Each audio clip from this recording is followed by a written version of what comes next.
ये आकाशवाणी है। कार्यक्रम कंट्री वाइड में प्रस्तुत है वाइब्रेंट गुजरात शिखर सम्मेलन पर गुजरात औद्योगिक विकास निगम के उपाध्यक्ष और प्रबंध निदेशक डॉक्टर राहुल गुप्ता के साथ आकाशवाणी संवाददाता अपर्णा खूंट की विशेष बातचीत।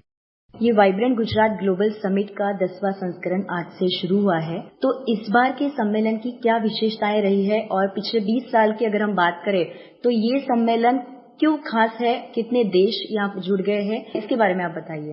जैसा कि आप जानते हैं कि इस बार का जो वाइब्रेंट गुजरात ग्लोबल समिट है उसकी थीम थी गेटवे टू द फ्यूचर। तो इस वाइब्रेंट गुजरात ग्लोबल समिट के जरिए हम लोग futuristic technologies, futuristic sectors, futuristic infrastructure project और जो फ्यूचरिस्टिक इश्यूज हैं जैसे कि सस्टेनेबिलिटी को लेके उन सभी विषयों पर हम फोकस करने जा रहे हैं। जहां तक पिछले 9 एडिशंस की बात है और इस बार के 10वें एडिशन की बात है तो मैं मानता हूं हमने इस बार 2 या 3 चीज अलग की है। एक, हम लोग ट्रेडिशनल सेक्टर्स पे तो फोकस कर ही रहे हैं लेकिन साथ साथ में हम इमर्जिंग सेक्टर्स पे भी फोकस कर रहे हैं, जैसे कि सेमीकंडक्टर्स हो गया, स्पेस रिलेटेड मैन्युफैक्चरिंग हो गई, ईवी मैन्युफैक्चरिंग हो गई, ग्रीन हाइड्रोजन और उसका इकोसिस्टम हो गया, ड्रोन रिलेटेड मैन्युफैक्चरिंग हो गई। फिर हमने इस बार जो वाइब्रेंसी है वो केवल कैपिटल सिटी गांधीनगर तक ही सीमित न रह जाए बल्कि ये वाइब्रेंसी राज्य के हर एक जिलों में परकोलेट हो, उसके लिए हमने वाइब्रेंट गुजरात वाइब्रेंट डिस्ट्रिक्ट नाम का कार्यक्रम भी हर 33 जिलों में किया। इस बार हमने कोशिश की कि ये वाइब्रेंसी हम गुजरात के हर एक कोने तक ले जाएं ताकि जो गुजरात के एमएसएमई सेक्टर हैं, गुजरात की जो कॉटेज इंडस्ट्री है, गुजरात का जो हैंडीक्राफ्ट इंडस्ट्री है, उनको भी इस वाइब्रेंसी का लाभ मिले। इस बार के वाइब्रेंट गुजरात ग्लोबल समिट में हम जो राज्य के आइकॉनिक इन्वेस्टमेंट प्रोजेक्ट्स हैं उनको भी हाईलाइट कर रहे हैं, जैसे कि हमारे plug and play sector specific parks हो गए, जैसे कि धोलेरा एसआईआर रीजन हो गया, गिफ्ट सिटी हो गया, ड्रीम सिटी हो गया। तो इस तरह के जो फ्यूचरिस्टिक इंफ्रास्ट्रक्चर प्रोजेक्ट्स है, आइकॉनिक प्रोजेक्ट्स है, उन पर भी हम काफी फोकस कर रहे हैं। सर, अभी आपने बात की जो उभरते क्षेत्रों के ऊपर विशेष बल इसमें दिया जा रहा है, तो हम ये वाइब्रेंट गुजरात ग्लोबल समिट के इस बार के संस्करण में कौन सी ऐसी एमओयूज होने जा रहे हैं जिसको हम मान सकते हैं कि गुजरात एक इमर्जिंग सेक्टर्स में लीडर के तौर पे एस्टैब्लिश हो सके। इनफैक्ट इन सभी सेक्टर्स में हम कंपनीज के साथ एमओयू करने जा रहे हैं। जब ग्लोबल समिट का उद्घाटन समारोह था तब मुख्यमंत्री जी ने भी अपने भाषण में जताया कि जो टोटल निवेश इस बार के वाइब्रेंट गुजरात ग्लोबल समिट में आया है उसमें से 1/3 निवेश जो है वो ग्रीन इन्वेस्टमेंट में आया है। तो हमने गुजरात सरकार ने कंपनीज के साथ ग्रीन हाइड्रोजन और उसके इकोसिस्टम में एमओयू किया है। सेमीकंडक्टर्स के क्षेत्र में हमने कंपनियों के साथ एमओयू किया है। हमने इलेक्ट्रिक व्हीकल्स के क्षेत्र में कंपनीज के साथ एमओयू किया है। आईटी इनेबल्ड सर्विसेज के क्षेत्र में किया है। इंफ्रास्ट्रक्चर के क्षेत्र में किया है। फूड एंड एग्रो प्रोसेसिंग के क्षेत्र में किया है। तो करीबन सभी क्षेत्रों में गुजरात सरकार ने कंपनियों के साथ एमओयू किए हैं। कुछ आप एग्जांपल्स बता सकते हैं इसमें से कुछ स्पेसिफिक जिसको हम मान सकते हैं कि एक माइलस्टोन साबित होंगे, जैसे कि माइक्रोन टेक्नोलॉजी की बात हुई। मैं ग्रीन हाइड्रोजन की बात करूं तो वेल्सपन है, लार्सन एंड टूब्रो है, एनटीपीसी रिन्यूएबल एनर्जी लिमिटेड है, Sembcorp green hydrogen green India limited है। इन सभी कंपनीज ने ग्रीन हाइड्रोजन के क्षेत्र में गुजरात सरकार के साथ एमओयू साइन किए हैं। उसी तरह इलेक्ट्रिक व्हीकल्स की बात करें तो नेक्सू मोबिलिटी है, what wizard innovations and mobility है। सेमीकंडक्टर की बात करें तो माइक्रोन कंपनी है, सुई सेमीकंडक्टर कंपनी है।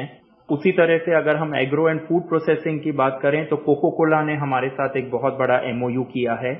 केमिकल क्षेत्र की बात करें तो डीसीएम श्रीराम हो गया, Gharda chemicals, Deccan fine chemicals India private limited. और इंफ्रास्ट्रक्चर की अगर मैं बात करूं तो एएमएनएस ने हमारे साथ एमओयू साइन किया है, एसआर पोर्ट्स ने हमारे साथ एमओयू साइन किया है। सो इस प्रकार विविध क्षेत्रों में गुजरात सरकार ने अलग अलग कंपनियों के साथ अलग अलग एमओयू साइन किए हैं।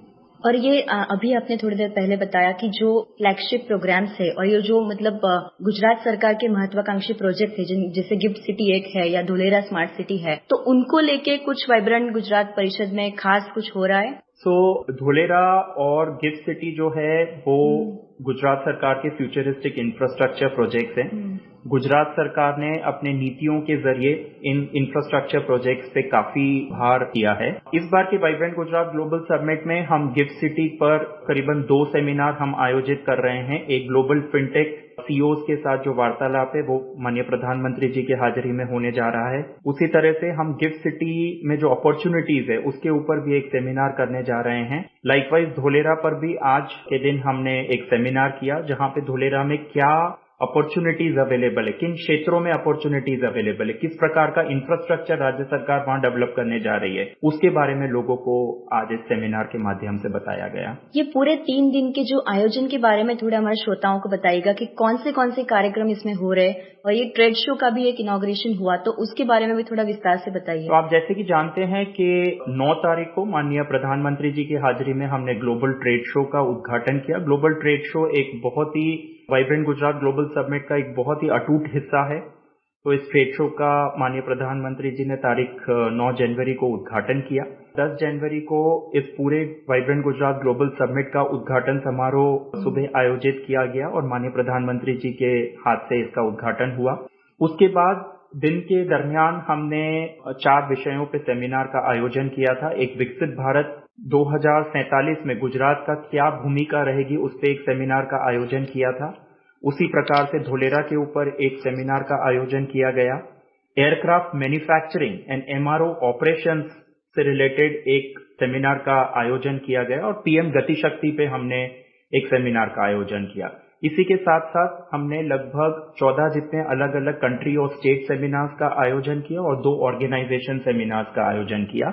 11 जनवरी को हम जो सेमीकंडक्टर और टेक्नोलॉजी और स्टार्टअप से रिलेटेड सेमिनार्स का आयोजन, उसी प्रकार तारीख 12 जनवरी को हम एमएसएमई के ऊपर एक बहुत बड़ा कॉन्क्लेव का आयोजन करने जा रहे हैं। साथ ही साथ सस्टेनेबिलिटी के जो इश्यूज हैं उसके ऊपर ग्रीन हाइड्रोजन हो गया, नेट जीरो हो गया, कार्बन न्यूट्रलिटी हो गई। तो सस्टेनेबिलिटी के थीम पर हम अलग अलग सेमिनार्स का आयोजन करने जा रहे हैं। जैसे हमने बात की कि वाइब्रेंट गुजरात वाइब्रेंट डिस्ट्रिक्ट ये पहली बार इस संस्करण में इंट्रोड्यूस हुआ, तो क्या सफलता रही है ये इनिशिएटिव की? आप जैसा कि जानते हैं कि 2003 में माननीय मुख्यमंत्री जी जिस वक्त के और हाल के जो प्रधानमंत्री जी है उन्होंने ये वाइब्रेंट गुजरात ग्लोबल समिट की परिकल्पना की थी।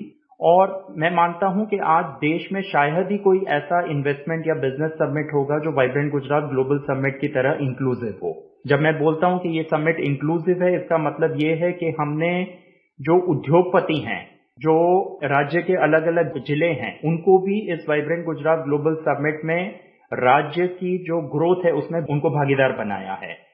तो इस बार जो हमने वाइब्रेंट गुजरात वाइब्रेंट डिस्ट्रिक्ट का कार्यक्रम रखा उसमें लगभग हमने 44,000 करोड़ से भी ज्यादा के एमओयू साइन किए। लगभग 26,000 से भी ज्यादा लोगों ने इसमें पार्टिसिपेट किया था और 2600 से ज्यादा हमने एमओयूज इसमें एग्जीक्यूट किए थे। तो मैं मानता हूं कि इसका खूब ही अच्छा प्रतिसाद हम लोगों को मिला है और ये काफी सफल रहा। कोई भी एमओयू साइन होता है उसके बाद क्या प्रोसेस से उसको गुजरना पड़ता है और उसको एक्चुअली कंसेप्चुअलाइज होने में और रियलाइज होने में कितना टाइम जाता है नॉर्मल केस में? मैं बताना चाहूंगा कि गुजरात सरकार में इंडेक्स बी नाम की एक संस्था है जो इन्वेस्टर फैसिलिटेशन एजेंसी की तरह काम करती है। जब भी हम किसी भी कंपनी के साथ एमओयू साइन करते हैं तब उसको हैंड होल्डिंग और फैसिलिटेशन करने के लिए इंडेक्स बी उनको डेडिकेटेड रिलेशनशिप मैनेजर्स की भी सुविधा प्रोवाइड करती है। और जब वो प्रोजेक्ट का कंसेप्चुअलाइजेशन करता है वहां से लेके प्रोजेक्ट की कमिश्निंग तक गुजरात सरकार उनको पूरी तरह से हैंड होल्डिंग और फैसिलिटेशन करती है। और दूसरी बात कि आज ही गुजरात सरकार ने विकसित भारत 2047 तक विकसित भारत का संकल्प साकार करने के लिए एक रोड मैप लॉन्च किया। हम भारत की बात करें तो हमेशा से गुजरात भारत का ग्रोथ इंजन रहा है। चाहे वो इंडस्ट्रियल आउटपुट की बात हो, चाहे वो एक्सपोर्ट्स की बात हो, चाहे वो पोर्ट कार्गो की बात हो, चाहे वो विदेशी निवेश की बात हो या चाहे वो रिन्यूएबल एनर्जी की बात हो, हर एक क्षेत्र में हम गुजरात जो है वो भारत का ग्रोथ इंजन है, वो भारत का बिजनेस कार्ड है। तो मैं मानता हूं कि अगर भारत को विकसित भारत 2047 में बनना है और जो बनेगा उसमें गुजरात का भी बहुत बड़ा योगदान रहने वाला है। तो अलग अलग क्षेत्रों में गुजरात किस तरह से विकसित भारत 2047 तक बने उसके लिए गुजरात का क्या रोड मैप रहेगा, ये पुस्तिका उन क्षेत्रों में जो एक्शंस लेने हैं उसके बारे में ये पुस्तिका तैयार की गई है। काफी इंडस्ट्रियलिस्ट ने गुजरात रिलेटेड बहुत सारी अनाउंसमेंट्स की, जैसे कि बिजनेस एक्सपांशन हो या नए प्लांट एस्टेब्लिश करना हो।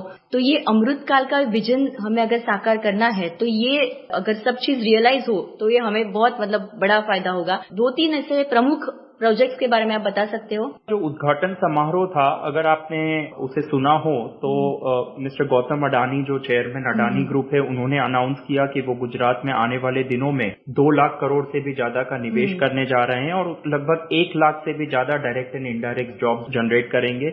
उसी तरह से जो आर्सेनल मित्तल ग्रुप के executive chairman mister Lakshmi Mittal थे, उन्होंने ये अनाउंस किया कि जो उनका जो इंटीग्रेटेड स्टील मैन्युफैक्चरिंग प्लांट है हजीरा में, वो वर्ल्ड का हाईएस्ट कैपेसिटी का स्टील प्लांट होगा। 24 मेट्रिक टन की कैपेसिटी के साथ वो वर्ल्ड का हाईएस्ट स्टील कैपेसिटी का मैन्युफैक्चरिंग प्लांट होगा। उसी तरह से मुकेश अंबानी जी ने भी कुछ अनाउंसमेंट्स की। मारुति ग्रुप के सुजुकी मोटर कॉर्पोरेशन के तोशीहिरो सुजुकी, जो प्रेसिडेंट थे, उन्होंने भी अनाउंसमेंट्स की। तो मैं मानता हूं कि ये जो जितने भी इन्वेस्टर्स थे, उनको गुजरात में जो उनका एक्सपीरियंस हुआ है, गुजरात में जो पोटेंशियल है, गुजरात में जो अपॉर्चुनिटीज है, गुजरात का जो रोबस्ट इंफ्रास्ट्रक्चर है, वेल डेवलप्ड इकोसिस्टम है, उन सभी चीजों से प्रभावित होकर, उन सभी चीजों को ध्यान में रखकर उन्होंने अपने अपने अनाउंसमेंट्स किए हैं। कल ही यूएई और भारत के बीच में 4 एमओयू साइन हुए। उसमें से एक एमओयू जो है, जो पोर्ट डेवलपमेंट से रिलेटेड है, तो गुजरात को सबसे बड़ा सी शोर मिला है। तो गुजरात के पोर्ट्स के लिए क्या उसमें संभावनाएं आपको दिखती है? आप जैसे कि जानती हैं कि पूरे भारत में गुजरात के पास लॉन्गेस्ट कोस्ट लाइन है। लगभग 1600 किलोमीटर का जो कोस्ट लाइन है वो गुजरात के पास है। तो गुजरात की कोस्ट लाइन में काफी सारी अपॉर्चुनिटीज है पोर्ट डेवलपमेंट की। इसी दिशा में जो यूएई की कंपनी है डीपी वर्ल्ड, उन्होंने गुजरात मैरीटाइम बोर्ड के साथ एक एमओयू साइन किया है ताकि ग्रीन और सस्टेनेबल पोर्ट्स का डेवलपमेंट गुजरात की कोस्ट लाइन पे हो सके।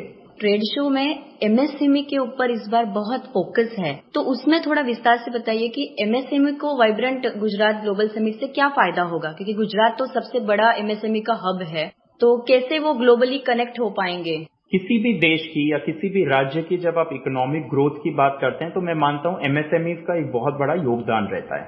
एमएसएमईज किसी भी राज्य के इकोनॉमिक ग्रोथ की बैकबोन है। एमएसएमईज दोनों फॉरवर्ड और बैकवर्ड लिंकेजेस में इकोनॉमिक ग्रोथ में कंट्रीब्यूट करती है और गुजरात का भी जो औद्योगिक ग्रोथ रहा है, जो औद्योगिक विकास रहा है, उसमें एमएसएमईज का एक बहुत बड़ा योगदान है। चाहे वो रोजगारी प्रोवाइड करने में हो, चाहे वो रॉ मटेरियल्स बड़ी कंपनियों को प्रोवाइड करने में हो, चाहे वो फिनिश गुड्स बनाने में हो, एमएसएमईज का एक बहुत ही बड़ा योगदान रहा है। तो मैं मानता हूं कि इस वाइब्रेंट गुजरात ग्लोबल समिट के प्लेटफॉर्म के जरिए इन एमएसएमईज को भी एक अपॉर्चुनिटी मिलेगी कि वो बाहर की कंपनियों के साथ इंटरैक्ट करें, बाहर के देशों में उनके लिए क्या अपॉर्चुनिटीज हैं इसके बारे में उनको इस ग्लोबल ट्रेड शो और जो रिवर्स बायर सेलर मीट होती है या वेंडर डेवलपमेंट प्रोग्राम होता है उसके जरिए उनको उसकी भी माहिती मिलती है। तो मैं मानता हूं कि उनको काफी सारी बिजनेस अपॉर्चुनिटीज इन 3 दिनों का जो कार्यक्रम होता है उसके दरमियान उनको इस वाइब्रेंट गुजरात ग्लोबल समिट के थोड़ा ये बताना था कि कितने भागीदार देश है, कितनी संस्थाएं हैं और कितने वैश्विक सीईओज है जो इसमें पार्टिसिपेट कर रहे हैं। जहां तक भागीदार देशों की बात है, इस बार हमारे 35 भागीदार देश हैं और ये अब तक की जितने भी समिट्स का आयोजन हमने किया है, ये हाईएस्ट पार्टनर कंट्रीज का संख्या इस बार हमारे रजिस्टर हुई है। जहां तक पार्टनर ऑर्गेनाइजेशंस का सवाल है, हमारी 16 जितनी पार्टनर ऑर्गेनाइजेशंस हैं। मुझे खुशी है आपको बताते कि इस बार जो हम पोर्टल पे रजिस्ट्रेशन करते हैं वो लगभग 1,40,000 से भी ज्यादा लोगों ने इस 3 दिन के कार्यक्रम में पार्टिसिपेट करने के लिए रजिस्टर किया है और लगभग 140 से भी ज्यादा देशों का पार्टिसिपेशन हम इस वाइब्रेंट गुजरात ग्लोबल समिट में एक्सपेक्ट कर रहे हैं। Thank you. अभी आप सुन रहे थे वाइब्रेंट गुजरात शिखर सम्मेलन पर गुजरात औद्योगिक विकास निगम के उपाध्यक्ष और प्रबंध निदेशक डॉक्टर राहुल गुप्ता के साथ आकाशवाणी संवाददाता अपर्णा खूंट की विशेष बातचीत। ये कार्यक्रम आकाशवाणी के समाचार सेवा प्रभाग द्वारा प्रस्तुत किया गया। इसे आप हमारे mobile app news on AIR और YouTube channel news on AIR official पर भी सुन सकते हैं। इस कार्यक्रम के संबंध में अपनी प्रतिक्रिया आप हमें ईमेल या व्हाट्सएप के माध्यम से भेज सकते हैं। ईमेल का पता है airnsttalks@gmail.com और व्हाट्सएप नंबर है 9289094044।